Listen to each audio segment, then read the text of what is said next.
గురుభ్యో నమః శ్రీమాత్రే నమః. అందరికీ నమస్కారం అండి. ఈ రోజు సింహరాశి వారికి ముఖ్యంగా జూలై 31 మరియు ఆగస్టు 1-2 తేదీల్లో గ్రహాల మార్పులు ఈ రాశి వారి జీవితాల్లో ఎలా ప్రభావితం చూపించబోతున్నాయో, అలానే సింహరాశి వారి జీవితంలో ఈ 3 రోజులు ఏం జరగబోతుంది, ఈ 3 రోజుల్లో ఉన్నటువంటి ప్రత్యేకత ఏంటి, జరగబోయేటువంటి పరిణామంతో సింహరాశి వారి జీవితంలో ఎటువంటి మార్పులు చోటు చేసుకోబోతున్నటువంటి పూర్తి అంశాలని వీడియోలో తెలుసుకుందామండి. కాబట్టి ఈ వీడియోని ఎక్కడ కూడా స్కిప్ చేయకుండా పూర్తిగా వినండి. అప్పుడే మీకు మేమేం చెప్తున్నామో అర్థమవుతుందండి. అలానే జై సూర్యదేవాయ నమః అని చిన్న కామెంట్ చేయండి. లైక్ చేయడం మాత్రం మర్చిపోవద్దండి. సింహరాశి వారు అంటేనే ఒక రకం ఆత్మవిశ్వాసం. ఒక రూమ్ లో నలుగురు ఉన్న వాళ్ళలో ఎవరో ఒకరు సింహరాశి వారైతే వాళ్ళ చూపు గాని, నడవడిక, మాట్లాడే తీరు వేరుగా ఉంటుందండి.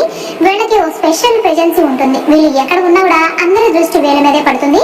ఎందుకంటే సింహరాశి అనేది సూర్యుడి ఆధిపత్యం ఉన్న రాశి కాబట్టి వీళ్ళు నాయకత్వ లక్షణాలతో ఉండే శక్తి కలవారు. వీళ్ళ మాటలో ఒక అథారిటీ ఉంటుందండి. ఏదైనా విషయాలని చాలా ధైర్యంగా మాట్లాడగలుగుతారనమాట. సింహరాశికి రాశి చక్రంలో 5వ స్థానంలో ఉండే రాశి అండి. ఇది అగ్నితత్వానికి చెందిన శక్తివంతమైన రాశిగా పరిగణించబడుతుంది. సింహరాశికి అధిపతి గ్రహం వచ్చేసి సూర్యుడు. సూర్యుడు జ్యోతిష్యంలో రాజస్థానాన్ని పొందిన శక్తివంతమైన గ్రహం కావడంతో ఈ రాశి వారు సహజంగా ఒక నాయకత్వ లక్షణాలతో, గర్వంతో, తాపత్రయంతో, గంభీరతతో ఉంటారండి. వీరు ఎంత పెద్ద సమస్య వచ్చినా ధైర్యంగా ఎదుర్కోవడం, జవాబుదారితనంగా వ్యవహరించడం వీరి ప్రధాన లక్షణం అండి. సింహరాశిలో మొత్తం 4 పాదాలు ఉంటాయండి. ఈ రాశి మక, కుబ్బ, ఉత్తర నక్షత్రాలు కొన్ని భాగాలను కలిగి ఉంటుంది. మక నక్షత్రం వచ్చేసి మొత్తం 4 పాదాలు సింహరాశిలోనే ఉంటాయండి. కుబ్బ నక్షత్రం మొత్తం 4 పాదాలు కూడా సింహరాశిలోనే ఉంటాయండి. ఉత్తర నక్షత్రం మొదటి పాదం మాత్రమే సింహరాశిలో ఉంటుంది. అంటే మొత్తం 9 పాదాలు సింహరాశికి చెందినవి అవుతాయి. మక నక్షత్రానికి చెందిన వారు రాజ స్వభావంతో మొదలైన వంశ పారంపర్య గౌరవాన్ని కాపాడాలనే తాపత్రయంతో ఉంటారండి. కుబ్బ నక్షత్రం వారు సృజనాత్మకత, కళారంగం, నటన మొదలైన వాటిలో నైపుణ్యాన్ని కలిగి ఉంటారండి. ఉత్తర నక్షత్రం మొదటి పాదం వారు మంచి వ్యాపారదారులు, కర్తవ్య నిబద్ధత కలిగిన వారండి. వీరు ఏ పని అయినా కూడా మెరుగు స్థాయిని అందుకునే ధైర్యం, పట్టుదల కలిగి ఉంటారండి. సింహరాశికి సూర్యుడు అధిపతి కావడం వల్ల వీరిలో భూబలం, రాజకీయ శక్తి, అధికారాన్ని ఆకర్షించే గుణం ఎక్కువగా కనిపిస్తుందండి. ఎలాంటి గ్రహ బలం ఉన్నా వీరు సొంతంగా ముందుకు సాగే స్వభావం కలవారండి. అందుకే వీరికి గర్వం, ఈగో ఎక్కువగా ఉండడం వల్ల కొన్నిసార్లు దోషాలకు లోనవుతారు. అయినప్పటికీ కూడా వీరి జీవితం ఒక వెలుగు నింపిన రాజసమైన స్థితిలో ఉంటుందండి. సింహరాశి వారు ఎప్పుడు గెలిచే దారిలో ఉండాలని, తమ కుటుంబానికి గౌరవం తేవాలని, జీవితాన్ని గొప్ప స్థాయిలో పరిగణించాలని తపనతో సాగుతూ ఉంటారు. తప్పును ఎదురుగా చెప్పగలగటం, ఏదైనా పనిలో చిత్తశుద్ధితో ముందుండడం వీరి ప్రత్యేకత. కానీ కొన్నిసార్లు అహంభావంగా కనిపించవచ్చు. కానీ నిజానికి వాళ్ళకి అంత లోపల దయాగుణం ఉంటుంది. ఒకవేళ కుటుంబంలో ఎవరో కష్టాల్లో ఉన్నారు అంటే ఎమోషనల్ గా కట్టిపడేస్తారు, కానీ అది బయటపడనివ్వరు. సింహరాశి వారు సహజంగా లీడర్లు. వాళ్లకు క్రియేటివిటీ చాలా ఉంటుందండి. ఆర్ట్స్ లోనైనా, మేనేజ్మెంట్ లోనైనా, స్టేజ్ మీదైనా కూడా వీళ్ళు బెస్ట్ గా పెర్ఫార్మెన్స్ ఇస్తారండి. పిల్లల మీద ప్రేమ ఉంటుంది, కుటుంబాన్ని ప్రేమగా చూసుకుంటారు. కానీ కొన్ని సందర్భాల్లో వాళ్ళది చెప్తే అదే జరగాలనుకునే తత్వం అయితే ఉంటుందండి. ఇది విలాస జీవితం అంటే చాలా ఇష్టం అండి. మంచి బట్టలు, మంచి కార్లు, బ్రాండెడ్ విషయాలు అంటే చాలా ఇష్టపడతారు. వాళ్ళకి అదృష్టం కూడా కొన్ని ప్రత్యేక సమయాల్లో చాలా బలంగా సహకరిస్తుంది. కానీ అది ఆత్మవిశ్వాసంతో గడిపే ప్రయత్నం చేస్తే కొన్నిసార్లు కొట్టుకుపోతారనమాట. ఆ సమయంలో కూడా బయటికి సీరియస్ గా ఏమాత్రం చూపించకుండా కానీ లోపల మాత్రం చాలా బాధపడతారండి. సింహరాశి వారు ఎవరైనా వాళ్ళ స్నేహితులైతే ఒకసారి వారిని ట్రై చేసి చూడండి. మీరు కష్టాల్లో ఉన్నప్పుడు మీరు ఫోన్ చేసిన తొలి వ్యక్తిగా సింహరాశి వారే ఉంటారు. వాళ్ళకి ఎవరిని ఆపదలో వదిలేయటము నచ్చదన్నమాట. కానీ ఓపికకు కొంచెం తక్కువ.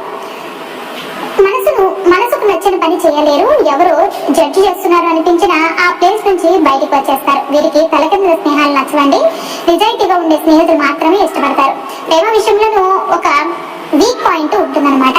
వీరికి ప్రేమలో పూర్తిగా ఒదిగిపోతారండి. కానీ గౌరవం లేని సంబంధాన్ని ఏమాత్రం కొనసాగించలేరు. వీరి మనసుని గెలిచే వాళ్ళే చిరకాల మిత్రులండి. సింహరాశి వారు ఒకటి గుర్తుపెట్టుకోవాలి, జీవితంలో ఎదుగుదల కోసం ధైర్యం సరిపోదు, కొంచెం ఒగ్గే గుణం కూడా అవసరం. మీరు ఎప్పటికీ శక్తివంతులే, కానీ సున్నితకు కూడా జీవితాన్ని ఇంకొంచెం నమ్మకంగా మార్చుకోవాలి. ఇప్పుడు సింహరాశి వారి జీవితంలో ఎంతో కీలకమైన 3 రోజులు రాబోతున్నాయండి. జూలై 31, ఆగస్టు 1-2 ఈ 3 రోజుల్లో గ్రహాల స్థితిలో జరుగుతున్న మార్పులు వారి జీవితంపై ప్రభావం చూపే విధంగా ఉన్నాయన్నమాట. ముఖ్యంగా సూర్యుడు, గురుడు, శని, రాహువు కలిసి ఒక రకమైన శక్తిని విడుదల చేస్తున్నారు అనమాట. దీనివల్ల సింహరాశి వారు గత కొన్ని రోజులకు ఎదుర్కొంటున్న భావోద్వేగం భారం కొంత వరకు తగ్గుతుందండి. జూలై 31వ తేదీ ఉదయం నుంచి మీకు కొత్త ఆశ నమ్మకం కలిగించే పరిణామాలు మొదలవుతాయి.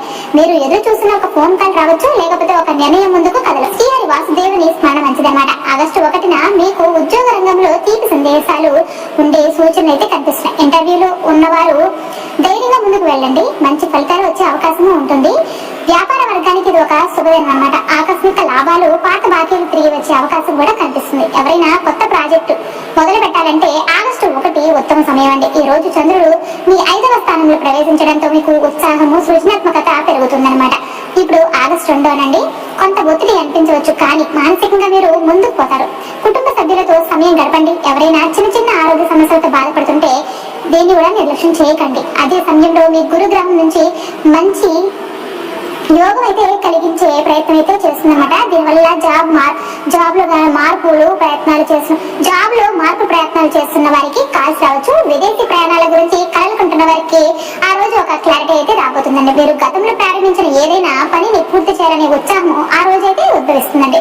మనసులో ఉన్న చిన్న చిన్న ఆశలు ఒక్కొక్కటిగా తీరే సూచనలు కూడా ఈ 3 రోజులు కనిపిస్తున్నాయి. మీరు అనుకున్న దానికి భగవంతుడు సానుకూలంగా సమాధానం ఇస్తాడండి. ప్రత్యేకంగా సింహరాశి వారి ఈ రోజుల్లో ఒత్తిడికి లోనవ్వకూడదు, ఎందుకంటే కొన్ని విషయాలు ఆలస్యమైనా కూడా అద్భుతంగా పరిణమిస్తాయండి. ఆగస్టు 2న రాత్రి సమయంలో మీరు ఒక ఆత్మవిశ్వాసం మొదలవుతుందండి. ఈ సమయంలో మీరు చేసిన ధ్యానము మీలో ధైర్యాన్ని, చిత్తశుద్ధిని తీసుకొస్తుంది. ఈ 3 రోజుల పాటు మహాలక్ష్మి దేవిని ప్రార్థించండి, లేదా ఓం శ్రీ మహాలక్ష్మి నమః అనే మంత్రాన్ని రోజు 11 సార్లు జపించండి. మీ ఇంట్లో ఆశ్చర్యకరమైన కాంతి కలుగుతుంది, శాంతి కలుగుతుంది. ఈ రోజుల్లో మీరు తీసుకునే నిర్ణయాలు మీ జీవితాన్ని కొత్త మలుపు తిప్పే విధంగా ఉంటాయన్నమాట. ఏ పని చేయాలా వద్దా అనే అయోమయాలు తొలగిపోతాయి. మీరు స్నేహితుల నుంచి, గురువుల నుంచి మంచి మాటలు వినే అవకాశం అయితే కనిపిస్తుందండి. కుటుంబ సభ్యులు కూడా మీపై గౌరవాన్ని పెంచుకుంటారు. ముఖ్యంగా తల్లి ఆశీస్సులు ఈ 3 రోజుల్లో మీకు దైవ అనుగ్రహంగా మారతాయండి. డబ్బు విషయంలో కూడా కొంత స్థిరత్వం అయితే వస్తుంది. పుణ్యక్షేత్ర యాత్రలు చేసే అవకాశం అయితే కనిపిస్తుందండి. ఎవరికైనా అప్పులు ఇచ్చిన డబ్బు తిరిగి వచ్చే సూచనలు కూడా కనిపిస్తున్నాయి. అలాగే ఎవరైనా ఒత్తిడి నుంచి విముక్తి పొందాలంటే ఈ రోజుల్లో ప్రాణాయామం చేయడం మంచిదండి. గ్రహాల స్థితి మీకు మానసిక శాంతిని తీసుకోవాల్సిన సందర్భంలో దీన్ని ఉపయోగించుకోండి. కొన్ని సమస్యలు మనమే కూర్చున్నవని అర్థమై వాటి పరిష్కారం మన చేతిలోనే ఉందని మీరు గ్రహించాలి. దీనివల్ల జీవితాన్ని సులభంగా తీసుకోవడం ప్రారంభించగలుగుతారండి. ఉద్యోగస్తులకు ప్రమోషన్ లేదా రివ్యూలో మంచి మార్పులు వచ్చే అవకాశం ఉందండి. విద్యార్థులకు తమకు కావలసిన విషయాల్లో ఫోకస్ పెరిగే సమయం అయితే ఇది. ప్రయాణాలు చేస్తే లాభం అయితే ఉంది, కానీ చాలా జాగ్రత్తగా ప్లాన్ చేసుకోండి. మీ ఆలోచనలో స్పష్టత కలిగే సమయం అయితే ఇదనమాట. మీరు గతంలో నిర్లక్ష్యంగా వదిలేసిన పనులన్నీ కూడా ఇప్పుడు తిరిగి పట్టుకుని పూర్తి చేయడం అయితే ప్రారంభిస్తారు. అంతేకాదండి, మీరు ఇచ్చిన మాట నిలబెట్టుకోవడం వల్ల చాలా మంది మెచ్చుకుంటారు. ముఖ్యంగా ఆగస్టు 1న మీరు మాట్లాడే ప్రతి మాట విలువైనదిగా మారుతుంది. దాన్ని జాగ్రత్తగా వాడండి. మీరు అనుకున్న అవకాశాలు వచ్చి మీరు ఎదగటానికి బలం ఇస్తాయన్నమాట. దివ్యశక్తుల అనుగ్రహం ఈ రోజుల్లో మీపై నెమ్మదిగా తలపడి మీ జీవితాన్ని వెలుగులోకి నింపుతుంది.